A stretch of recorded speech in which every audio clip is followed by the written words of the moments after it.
And since then we've been exploring it really. I mean, it's only a small part of what, I won't show too much of this today, but we then did a piece in London where they wanted to start exploring this, and we captured celebrity stories and associated with things.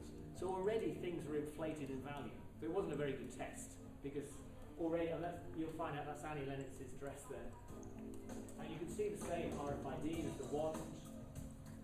This time we did it with video, which I think wasn't as successful actually. Hi, I'm Annie Lennox, and I'm donating this rather interesting, fabulous, unique dress, which I actually wore to a rather splendid occasion, which happened to be Nelson Mandela's 90th birthday party in Hyde Park in London. So when you buy this and wear it, that's what you can tell your friends. So it was good for publicity and good to have galvanised a relation with Oxfam, but actually was still unsure about whether these things made any difference to price, because in a celebrity context, crikey, they sold anything. People were taking chewing gum wrappers out of Colin Firth's jacket and walking away with Colin Firth chewing gum wrappers, thinking, wow. So again, didn't really help. But since February, we've been running a pilot in Manchester across 10 shops with the Oxfam shelf life. So we developed the code for them. They skinned it, they understand their audience quite well and made it very straightforward to scan. By scanning it, you can then retrieve these stories. But most importantly, you can add to that thing. So as the QR code is in front of you, you can write straight through the application onto that thing. The problem is, in truth, since we started Totem, is that many of you, dare I say even me, look at a QR code now with some disdain, because you know that all of the QR codes you've ever scanned have taken you to adverts. They've taken you to other promotion spaces. That's what I found anyway. I mean, it might be very wrong, but because people now tune out on QR because they see it as just a marketing platform. So we have in the short life of the 3 year of the project, it was good while it was young and people didn't know you could write back to the web through QR. But unfortunately now that barrier is very hard to breach because they still think, well, it's a QR code. So there's a lot of the naivety being replaced with a reception that they're just branded marketing devices. But nevertheless, the add-in story and writing back to things on the fly was very useful. And it's been very interesting in that with the shelf life. It got through to a BBC Radio 4 comedy sketch, which is quite, so there is a sense of impact and a sense that a small research project can make a difference in a high street and begin to talk about a social internet of things, which has been quite fun. On the back of it, you also have the shelf life interface, so you can see the stories going up online, but you can't write through them. We try to keep it object and mobile based as much as we can. And in the end, we're curious about what this means. If it takes off with 650 shops, does it mean that there are 650 new museums in the UK next year? Is that what it means? Because actually, where do you go as an anthropologist or an ethnographer to find out about local history? Do you go to a museum? Do you go into the field? Or do you just pop into an Oxfam shop to start uncovering stories? So we don't know what it means in true depth because the project is nearly over, but we think we've uncovered some unusual kind of insights. So to get to the museum stuff at last, again, there's this turn. There's this try and turn. The ubiquitous systems don't just travel back one way. They begin to travel in many different ways. We then started to work with the Museum of Scotland, the National Museum of Scotland in Edinburgh. I'm very interested in this idea that how could they engage audiences? Could they ask audiences to write back to their collections then? And how might that write back afford a kind of a public engagement, but also elicit different stories which are counter to the curator telling you what this thing is doing and what it's worth in that particular context.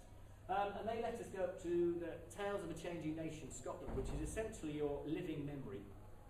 So the hope is that these QR codes will remind people, they'll take you to the sound of the telephone, the 100,000th telephone, which was donated to the Lord Provost in Glasgow. You can listen to the sound of it. But critically, by scanning it with the app, our particular app, you can write onto it as well. So everyone started, well, the idea was you'd write onto that object. Now, the project is quite rich in so much that what we try to do is really offer an extra dimension. But I don't think this is particularly innovative. If you've seen uses of QR or barcoding in any museums, it's often to provide rich media to complement the stories or the facts. So with the glass over there, we're able to offer them insight into the blowing process in Scotland, which was party to that. So it was warmly received because it added this extra layer. The Hillman Imp, you could see the advert, the TV advert for the Hillman Imp, and people enjoyed that. However, getting people to write back is really hard because, again, you've set up this relationship with the public where writing doesn't go on, back on, and they're falling into the mode of consumption, and people consume they take in museums, but how much have you set up platforms for them to give? We ran a bunch of workshops, so we're running about 4 workshops with different community groups. This is Urmad History. I haven't got a Scottish accent, I won't try and fake it. Urmad History is a small group of people who perhaps have, I have to be careful with words, kind of mental issues, if you like, delicate there. But what they do by meeting and recovering and dealing with stories, particularly through artefacts, they negotiate histories and trauma and look at things. So actually, running workshops in the museum with this community was very useful. They would bring objects in and we would write onto the objects and share stories about those. But in this instance, the stories would remain connected to the thing, which was quite useful for sharing. Part of the BBC Real History we ran, and BBC Real History was very much about uncovering the old reels of footage which were associated to archive content and then showing it to the public and then perhaps posting it to the BBC, so they owned it. And while we would have the screenings in a cinema, we would also put fake artefacts, so the Singer sewing machine, you could write onto the Singer sewing machine. So really trying to disrupt, and we called it a thingama, not a cinema. So we did a whole bunch of projects that negotiated this. We gathered stories through workshops, and then try to complement and contest some of these. So if it plays, I'm not sure why it's not. You should be able to hear, I don't know why you can't, but you should be able to hear a female talking about her memories of making dresses in schools. So you're trying to complement, and just like the maps really, contest where the histories are, where the memories are. They're not all in the past because those people are passing memories on to their children now. Right. Yeah, thinking about domestic science lessons, again, it would be about 1953 probably. And we were the academic stream, so they didn't normally give us cookery or needlework lessons, but we were an exception for some reason. And the needlework was dressmaking. So I'll go just aware of time. So this complement of old and new and trying to understand what this material means. However, people weren't scanning. They were scanning, but they weren't posting. You just don't do that on a QR code. You don't even think it's conceivable, let alone take part. It's very frustrating for us, but we get around it. So what we began to do is take ghosts of the objects that were in the museum. We call them ghost objects, not quite sure what they are, but they could be simulacrums, they could be platonic objects. We took a rotary dial telephone, painted it out white, put it downstairs, and it is a ghost of the object in the case upstairs, if you like. But what happens is people would come by and they would see it on a Saturday morning, go, I remember that, and they would pick it up because they could handle these handling objects.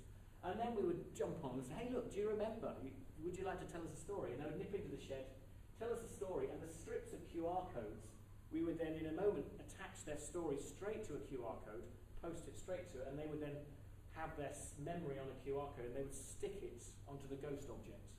So those things that you can tell that one they had about, well, it had 15 or 16 phone stories associated with it. And as they posted, they would then get teleported up to the actual object upstairs, if that makes sense, because it's the web, everything's everywhere all the time. So the shoes, there's a great dance history, culture across Scotland of dance halls and quartering.